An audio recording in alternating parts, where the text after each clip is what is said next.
Right now, President Trump is not planning to back down from his tariff plan. How people here in Madison are reacting as markets continue to struggle.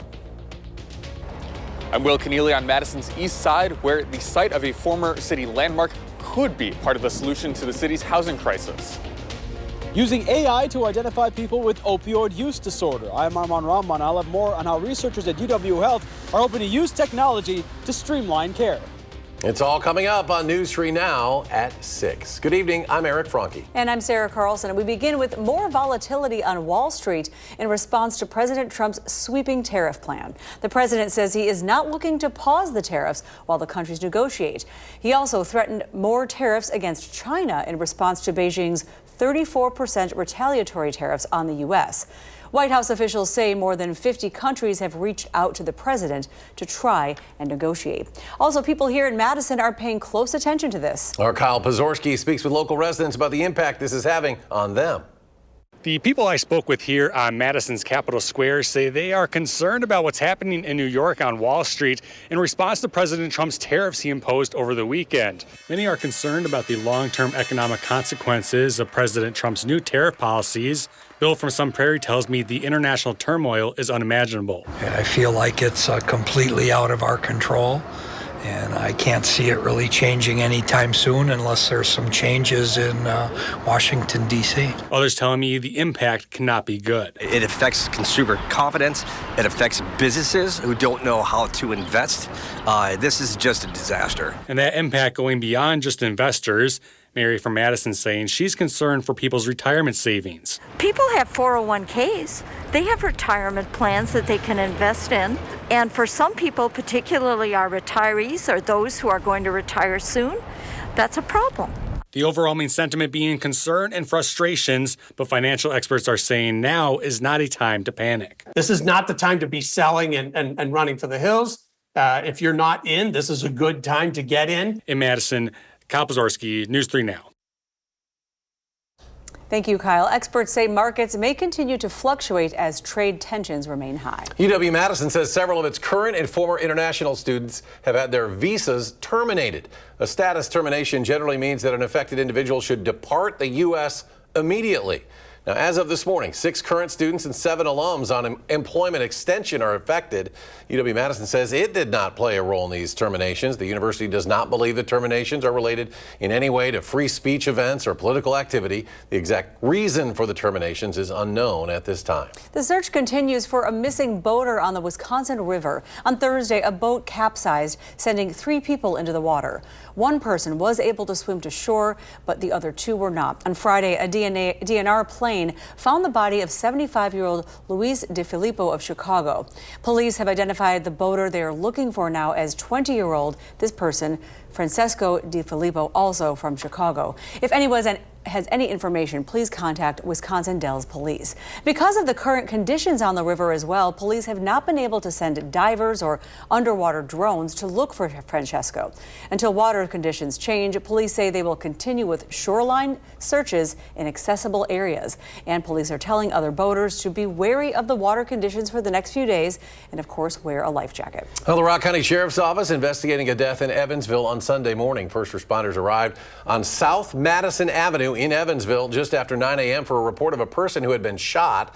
They took the victim to the hospital where they died. Evansville police asked the sheriff's office to lead the investigation. The office says there is no threat to the community and at this time has no further information to release. Madison police are investigating several reports of shots fired over the weekend. Officers responded to this location on Prairie Road on the west side just before 1 o'clock Saturday morning. A number of shell casings were found in that area, but no injuries or property damage to report. Portage fire crews are looking for the cause of a fire that damaged a business last night. Firefighters were sent to New Pinery Road.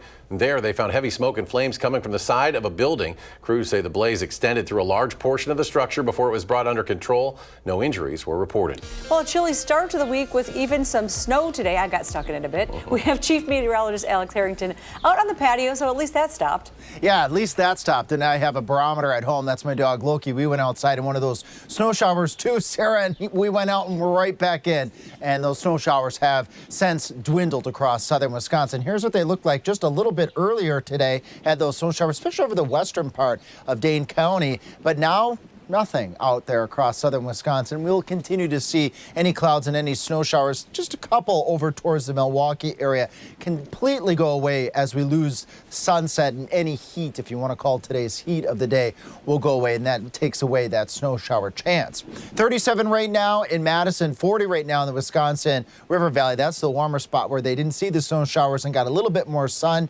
We got 39 on the west side of Dane County, 37 on the east side of Dane County as we plan the rest of the night. When you join us at 10 o'clock, we fall below freezing, and we're going to go all the way down tonight to a temperature right around 20 degrees, though. Coming up in main weather, that cold weather is the main story for tonight. My main story coming up in a little bit is that weather system Wednesday going into Thursday. I'll show you that rain-snow mix in just a couple of minutes. All right, thank you, Alex. Well, we've heard this one before. The cost of rent here in Madison area is often astronomical. But there's some effort to keep those costs down, a program that could be up for debate at the Capitol. Political reporter Will Keneally has more from Madison's east side. Here at the spot of the former Ella's Deli, developers think that buildings like this could be part of the solution to Madison's housing crisis. Housing is a fundamental need, right? So nobody can choose to go without it. Some Madison developers are using a state-run tax credit to try and eliminate some of those barriers to housing. You know, I think the state has really come together to create some new housing programs, and there is a lot more work to do to add resources to create this kind of housing, and housing really at every income level. The developers of the Ella apartments, which replaced the Madison staple Ella's Deli, were able to use tax credits geared towards helping build lower-cost housing to get that project off the ground. We would be short many millions of dollars for this project if we had not been able to take those credits and sell them to an investor. The ask for politicians include more of this funding in the next state budget. It is especially important that we be increasing the state tax credit for housing through WIDA at a time when Trump and the Republicans in Washington are doing everything they can to increase costs for families, and especially when you think about these tariffs, the cost of building materials for construction. Republicans in the state legislature are in control of the budget process right now. News 3 Now reached out to one of the co-chairs of the powerful budget writing committee, but did not hear back about this specific grant. Republicans in the past have authored bills to give loans to new home builders. There is agreement, however, on the importance of supporting enough housing. And that means that they're often spending far more than they can really afford on housing, meaning that there's less money for everything else. You know, whether it's groceries, whether it's clothes for your kids, childcare, all the other needs. Reporting on Madison's east side, Will Keneally, News 3 Now. All right, thank you, Will. Coming up, can artificial intelligence help fight the opioid epidemic? After the break, how UW researchers are using the technology to help prevent those who are fighting opioid use from falling through the cracks. Stay with us.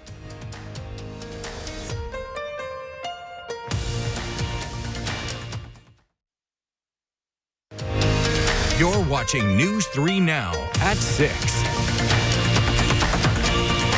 Welcome back. Could artificial intelligence be used to streamline care for those battling addiction? Researchers at UW say it can, and it could also mean fewer hospital visits.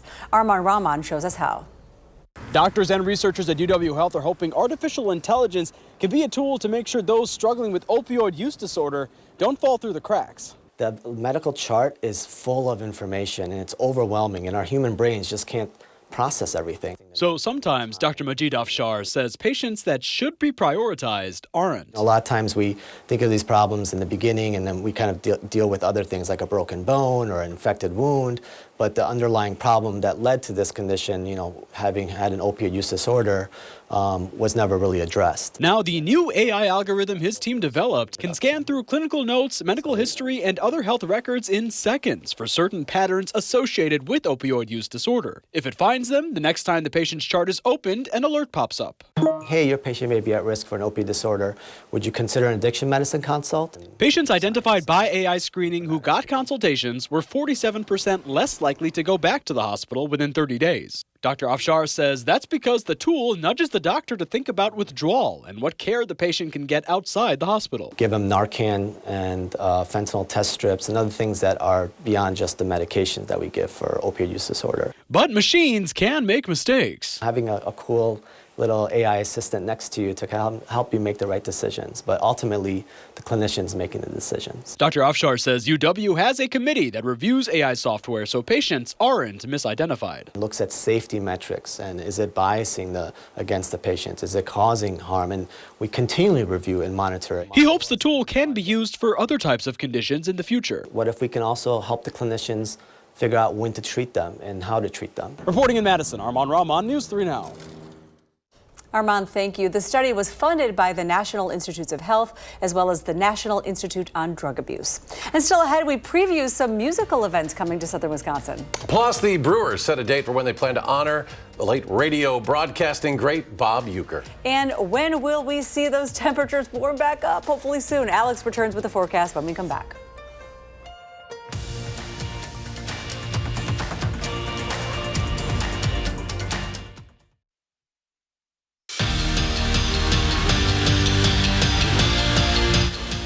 Like last year in this new era of college basketball, Greg Gard's roster is that of a revolving door. Wisconsin lost 6 players due to graduation, brought in 3 transfers, and then saw 4 others put their name in the transfer portal. Xavier Amos, well, he made it 5 this afternoon in his lone year in Madison. He averaged 3.5 points per game, but put together his best performances late, scoring a season-high 12 against Washington and 11 in the NCAA tournament versus Montana. The Bucks are off tonight, and it is a much-needed break for Giannis. The Greek Freak has been on a tear lately, averaging a triple-double, 36 points, 12 rebounds, and 13 assists over Milwaukee's last 4 games. All of those wins, of course, and for that stat line, Giannis has been named the Eastern Conference Player of the Week. On the ice, the Women's World Championships get underway tomorrow, and Wisconsin will be well represented on the world stage with 9 Badgers representing the United States. And what a squad this is, with Hillary Knight, Britta Curl, Layla Edwards, and Caroline Harvey, just to name a few. The U.S. will face Finland in Game 1.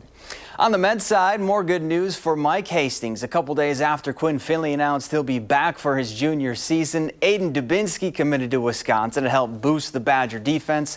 Dubinsky played 3 seasons at Minnesota Duluth, where he tallied 7 goals and 27 assists.